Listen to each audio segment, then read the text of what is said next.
068. Departure. Amelia walked through the trees, carrying a groaning bundle in her arms. Rain had overdone it, collapsing suddenly after several trips up and down the river bank. She hadn't been concerned until she'd realized that he was physically incapable of getting back to his feet. She would have healed him, but she didn't want to risk the overhealth, not in his condition. More soul strain was the last thing he needed. Rain squirmed as she carried him. "I'm fine, I can walk. Put me down." "No, Val, you aren't fine," Amelia said. "Stop calling me Val," Rain protested. "This is totally different from that time. I'm barely bleeding anymore. See?" Amelia sighed. She lowered him down, setting his feet on the ground. She let go abruptly, just to prove her point. Rain cried out in pain and surprise, collapsing as his legs gave way. She caught him before he hit the ground and hauled him back to his feet, draping his arm over her shoulder. "Damn it!" he hissed, as she helped him limp along. "You overdid it, and you know it," she said. "Your legs are totally trashed." Rain shook his head.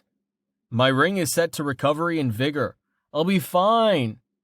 "Eventually," Amelia said as they broke through into the clearing. Tallheart looked up as they approached, a frown darkening his brow. "What happened?" he rumbled, setting down his hammer and walking over to them as they hobbled toward the hut. Amelia smirked at him. "Rain pulled a Val." "I didn't," Rain protested. "You did," Amelia said, easing him down onto a log. "How many different kinds of soul strain are you flirting with right now? There is such a thing as overtraining, you know. Why didn't you say anything? I shouldn't have let you work yourself so hard. If I'd known you had the ring set that high—" Rain sighed and rubbed at his legs. Fine, you're right. I might have overdone it a bit. I'll just rest here by the fire for a little while." She eyed him skeptically. "He's going to feel worse before he feels better." "The Amma?" Tallheart asked. She sighed. "Down by the river." Rain let out a sudden bark of laughter. "In a van?" Tallheart raised an eyebrow. Amelia shook her head. "I have no idea. Just ignore him. He's not right in the head at the moment. Is that soup? He could probably use something to eat." Tallheart nodded and retrieved a bowl from a stack of them near the fire. He ladled some liquid from the pot, hanging over the fire, into it, and handed it to Rain. "Thanks," Rain said, taking a bite. "Ooh, this is good, Tallheart. What did you do? It's spicy. Where did you find peppers?" "Jamas brought them," Tallheart said. "They are hotter than I expected. I may have added too many." Rain laughed. "No, this is good, Tallheart. I love spicy. I've been dying for a good curry." Amelia raised an eyebrow. "Huh. I wouldn't have expected him to like spicy food. Let me try," she said, grabbing a spoon and dipping it into the pot. She blew on it a few times, and then took a sip. Fiery didn't even begin to describe it. The heat was beyond insane. Her endurance helped her tolerate the sensation, but her enhanced perception wasn't doing her any favors. She looked at Rain in amazement. "You aren't boosting your endurance right now, are you?" she asked. Rain looked up from his soup. "No. Why?"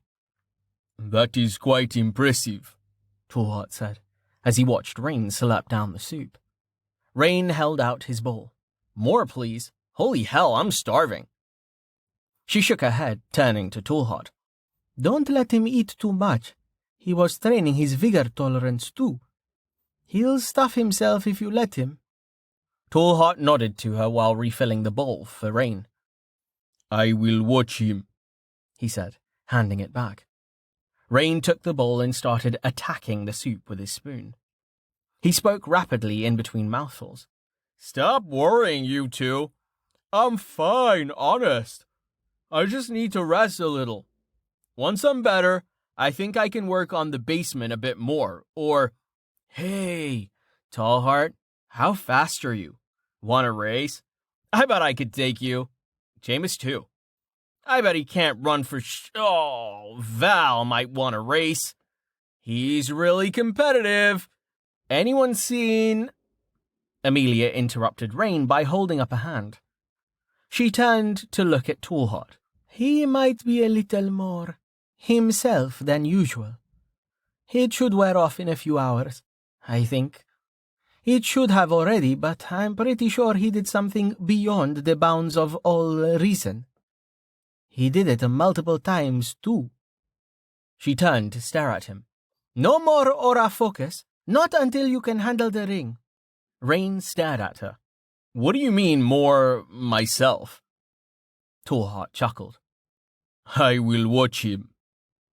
Amelia fought to control her smile, as Rain looked back and forth between them, a line of soup dripping down his face. He's whacked out of his mind. It would be even funnier if not for how much discomfort he's in for tomorrow. I hope Tallheart is in a patient mood. I'll go get the armor. Make sure he doesn't hurt himself. It is fine, Tallheart said. I will get it later, once he is asleep. No one comes to these woods. It would be safe where it is. But I'm not sleepy, Rain said. More soup? Tallheart ignored him. Amelia's mouth twitched as Rain struggled to stand, then fell back to the log when his legs refused to obey him. She moved over to sit next to him. He looked at her, startled as she sat down. Amelia, hi. Hello, Rain, she said, smiling warmly. You're going to pass out the moment you turn off the vigor boost. You should do that pretty soon unless you want to be in even more pain than you're already in for. I want to make sure to say goodbye before you do. Pain? I feel fine. Wait, you're leaving? His face paled, then abruptly changed to confusion. Wait, you already said... I knew that. Why did I forget? No, I didn't forget. I just didn't think of it. Hey, I think there's something wrong with my head. My thoughts are all fluttery. Amelia snorted. Now he notices. It's the clarity, Rain. You're not used to the boost. I know you have a lot of points in it, but those stats are a part of your soul, so it's different. You aren't used to the boost from the ring yet. You're going to have trouble concentrating for a little while. How high did you set it anyway? Rain blinked and opened his mouth, then closed it and nodded. He shook his head immediately after. I don't want you to go. Amelia smiled at his expression. I know he's not himself, but that was still adorable. I have to. I'll be back before Velika gets here. Hopefully I'll be able to find out about her family, so I know what we're in for. Tallheart rumbled. Rain, turn off the Vigor boost. Huh? Rain said. Why? Amelia drew his attention back to her patiently. I just explained this. You'll run yourself ragged. You're already feeling it, but you just don't realize what it means because your brain is scrambled right now. Please just listen to Tallheart. Fine, Rain said, swiping at a panel that she couldn't see. Immediately, his eyes drooped and he wavered, almost falling off the log. Whoa. See? Amelia said, reaching out to steady him. Sleepy. Yeah, Rain said, sagging against her. I'll just... His eyes rolled up in his head and he went completely limp. She lowered him to the ground gently and stood up. How long will he be out? Tallheart asked. Amelia shrugged. I'm not sure. It depends on how high he had his stats boosted. I should have stopped him after the first time he used Aura Focus. He can already be a little feather-brained at times, but I didn't really notice how much it was affecting him until it was way too late. He's going to feel this for days. Tallheart rumbled. Do you think he will learn his lesson? Amelia laughed. I hope so, but probably not. She dusted off her hands, then used Purify to tidy up the clearing, washing away the lingering soup from Rain's bowl. You are going? Tallheart asked. She nodded. Yes. Tallheart nodded. Be careful. She is a noble. I know, Amelia said softly. I'll be back. Keep him out of trouble. The corner of Tallheart's mouth quirked upward. You ask too much. Amelia laughed. Instead of offering him her hand, she bowed deeply at the waist. Farewell, Tallheart. May our paths cross once more. Tallheart returned the gesture. Farewell, Amelia. Until that day.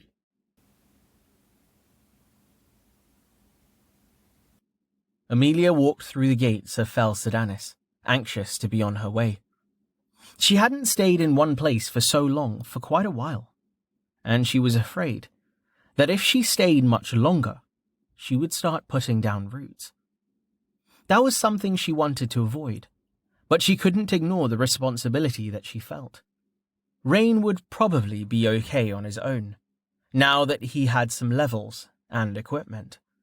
But she still felt terrible for abandoning him in the guild only a few days after they'd met.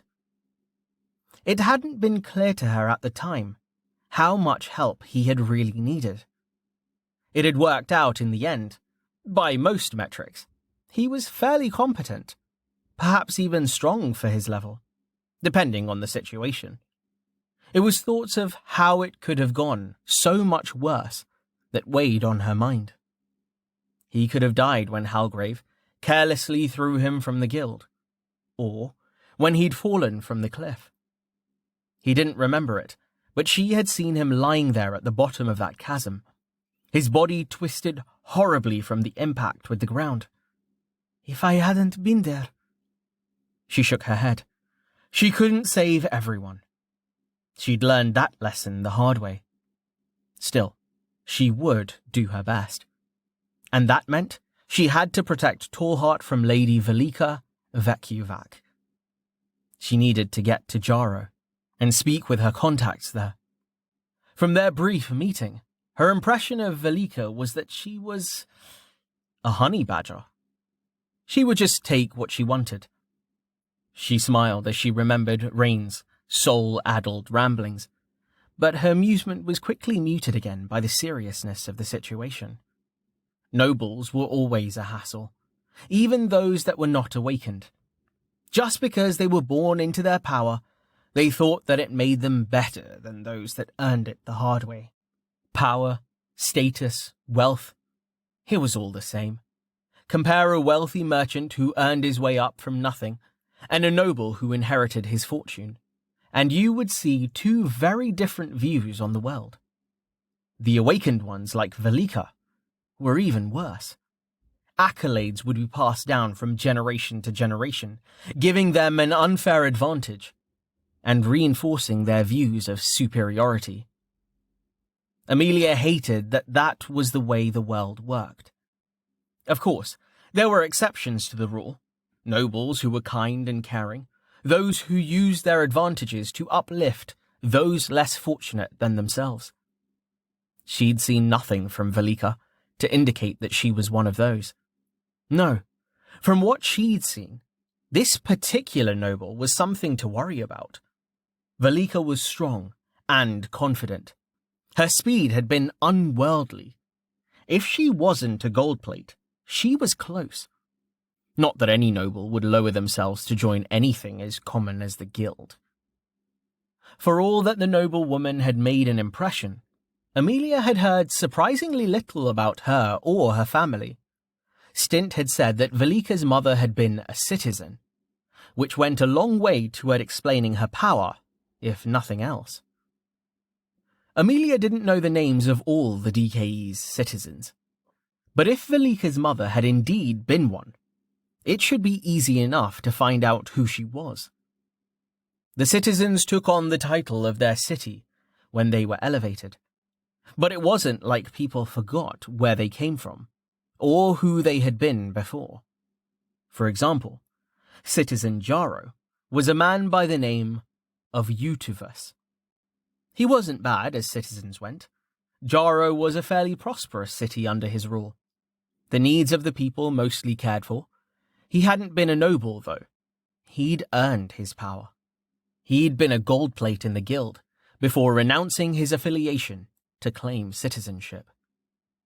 That was far from the norm, however. Most citizens came from old families in the DKE that traced themselves back to the origin kingdoms that had made up the area before the Unification War. They ruled over their cities as tyrants, often indifferent to the needs of those they were supposed to serve, if not outright exploitative. The DKE as a whole was only held in one piece by the fact that the citizens would band together to crush any threat to their power, including one of their own attempting to place themselves over the others in any way. Amelia sighed again as she reached the watch checkpoint. She'd need to pass through it to get into the teleportation complex. The watch officer waved her through the wall that divided the area from the rest of the city, but not before she verified Amelia's plate number. Even being a silver plate wouldn't get you through security here unchallenged. In fact, the security seemed tighter than she remembered the last time she'd been through here. There was actually a sentinel posted, overseeing the group of officers that normally guarded the checkpoint. She walked to the scheduling board, in the middle of the square, checking to see the time of the next bulk freight transference to Jaro. She cursed when she saw that it wasn't until the following week. She couldn't afford to wait that long. Fel Sedanis only had one pad, hardly being a hub of international trade. She'd have to pay for a special activation. Depending on how long it took her to find the information she needed, she might be able to tag along on the freight transference on the way back. This is going to be expensive. I should just run it. It's only 70 leagues. Damn it, no. I don't have the time.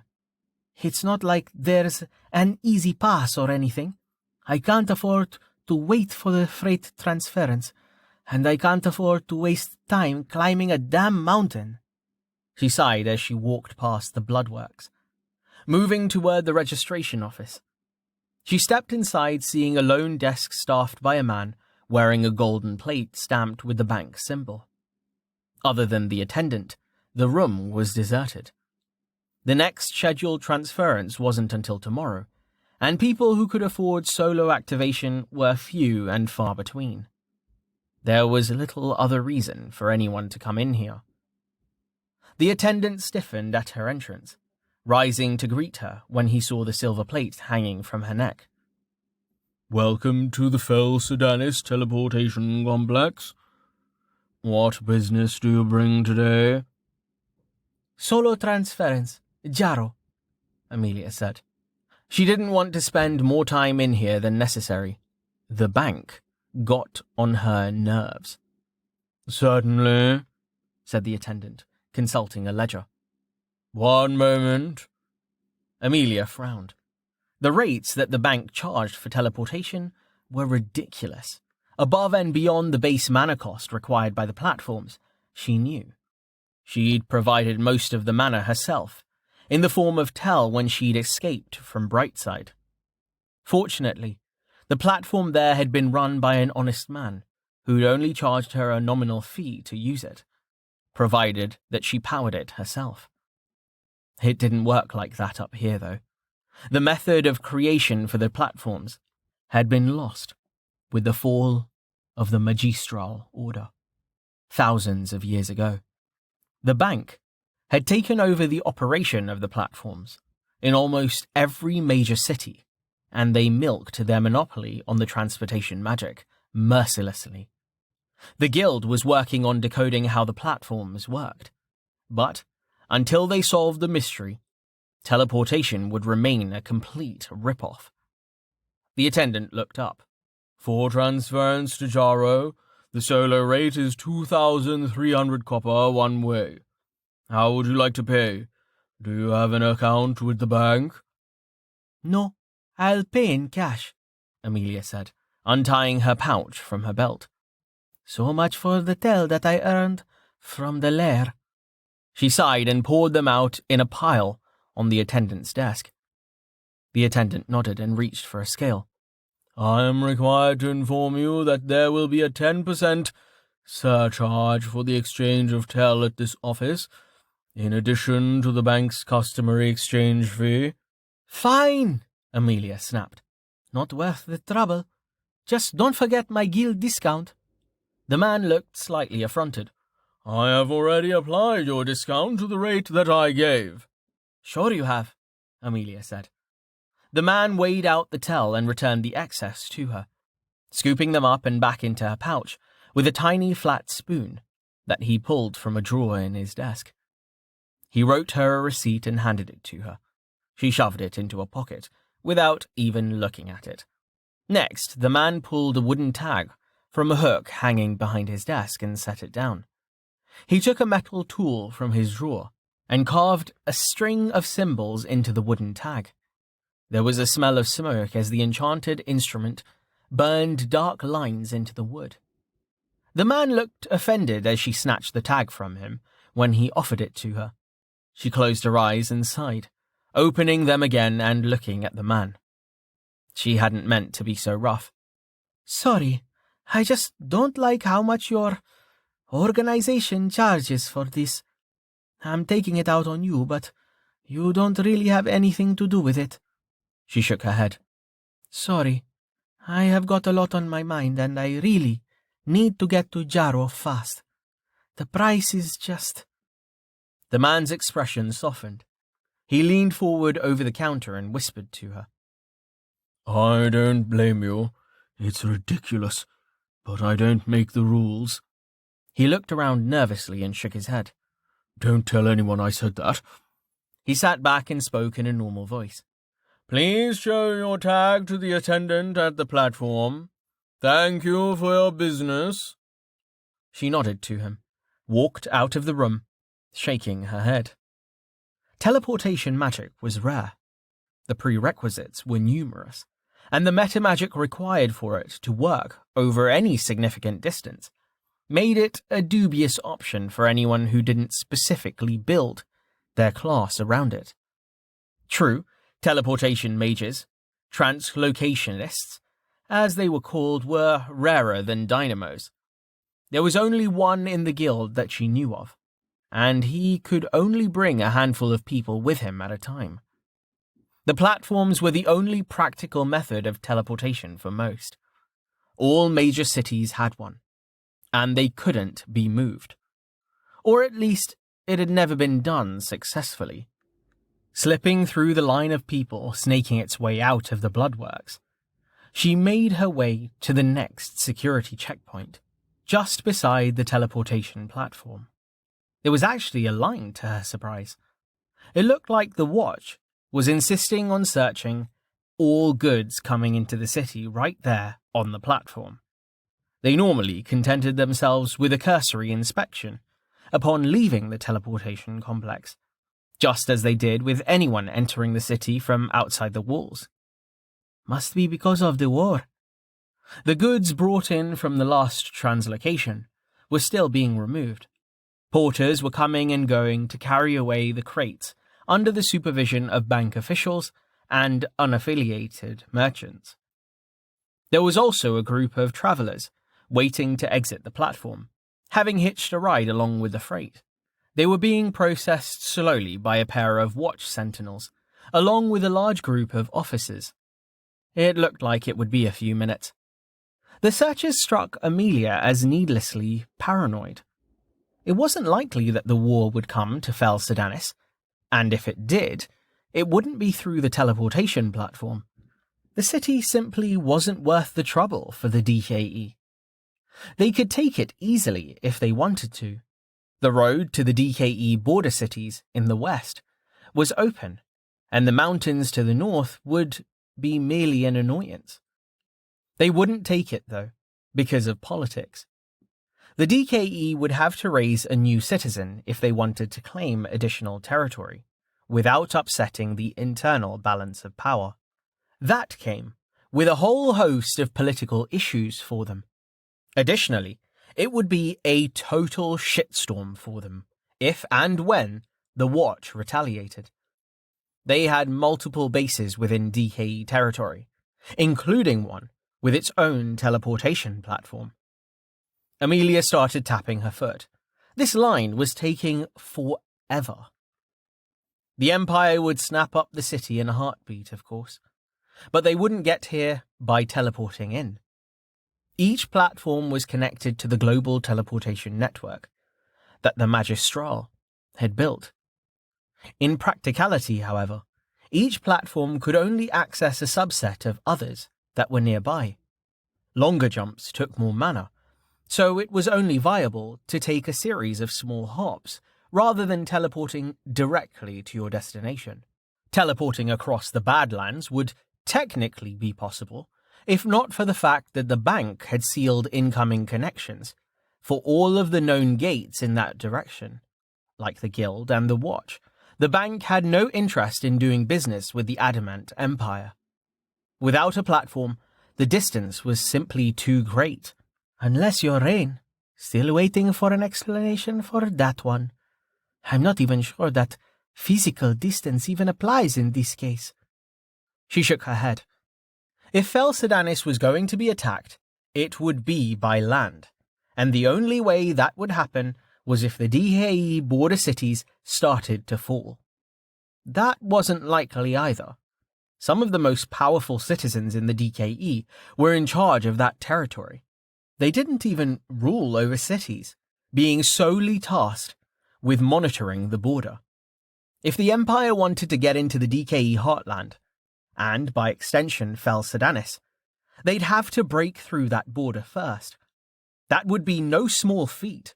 Their only other option would be to march an army through the Badlands, which, apart from the logistical nightmare it presented, would give them little of strategic value, even if they did take the city. Her foot froze as she considered the problem from another angle. If the Empire did actually take the city, they'd be able to unblock the teleportation platform, even if it took a ridiculous quantity of mana to shift their army across the Badlands. It would let them bypass the border and march straight into the DKE unchallenged. They could cross the mountains, or head east through the unclaimed territory to strike at the northern reaches of the DKE with impunity. The citizens were powerful, each an army in their own right, but they couldn't be everywhere. If the Empire got a foothold on this side of the Badlands, it wouldn't end well for the DKE. The Empire had the numbers. They just lacked a way to bring them to bear. By the time that the DKE responded to the capture of the city, it would be too late.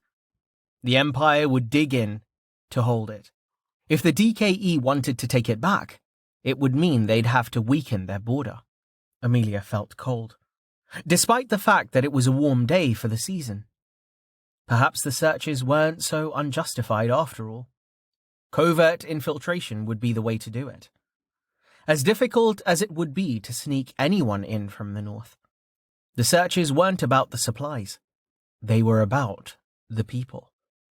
If the Empire managed to unblock the teleportation link to Fel Sedanis, they would probably win the war. That would be bad. Very bad. It all came down to whether the Empire would be able to afford the mana cost to shift a large enough army to hold the platform. It would be astronomical, but it was probably within their means. "Platform is clear," said one of the officers. He looked at Amelia, then at the sentinels. "When is the next scheduled transit? There's someone waiting." "Not until tomorrow," said one of the sentinels, a woman wearing a red robe, clearly a mage of some sort. She turned to look at Amelia. "Come here." Amelia stepped forward, holding up the wooden token between two fingers. Solo transportation. Jaro. The woman nodded. You've already been through security. See the bank attendant. We're watching you, Amelia. Well, that's not creepy at all. You know who I am? I was informed when you entered the complex. Rest assured that we are perfectly capable of dealing with a Category 5 threat such as yourself. Amelia sighed. I'm no threat to you. You would know that if you knew anything about me. You will forgive me if I do not take you at your word.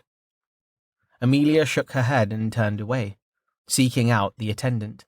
She spotted a likely-looking bank gold plate, returning from the direction of the administration building. He walked over to her and took the piece of wood wordlessly. He peered at the illegible script seared into it, then nodded. He motioned her toward the platform, stepping up ahead of her. Not very talkative. I bet he's not a big fan of the extra security either. I wonder where the bank's enforcers are. I haven't seen a single one since I got here. Maybe they don't see the point with the watch around. She stepped up onto the slightly raised platform of crystal. It was about 10 strides in diameter, and looked a bit like quartz. There were swirls of colour running all through the stone, and the finish was flawless, despite how old she knew the platform to be. It looked as if it had been polished by a jeweller only the day before.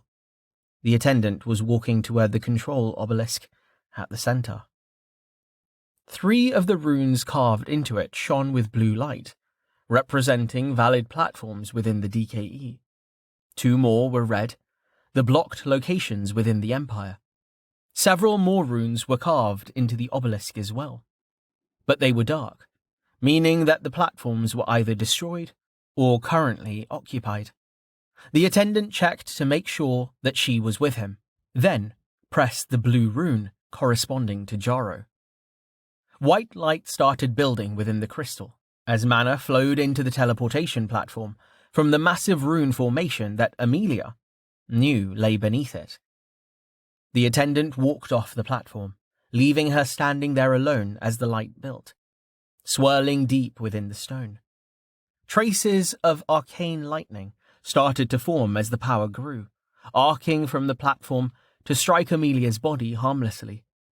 The bolts ignored the metal knife that she wore at her hip, defying everything that she had ever been taught about magic. The magistral lent proof to the saying that nothing was absolute. Her hair rose as the charge built, but she felt no alarm. She'd been through this many times before. The arcane lightning crackled through the air, drowning out the sound of the city as it grew in intensity. Exactly 30 seconds after the man had activated the rune, the formation activated. Her view of Fel Sedanis vanished with a muffled crack of thunder.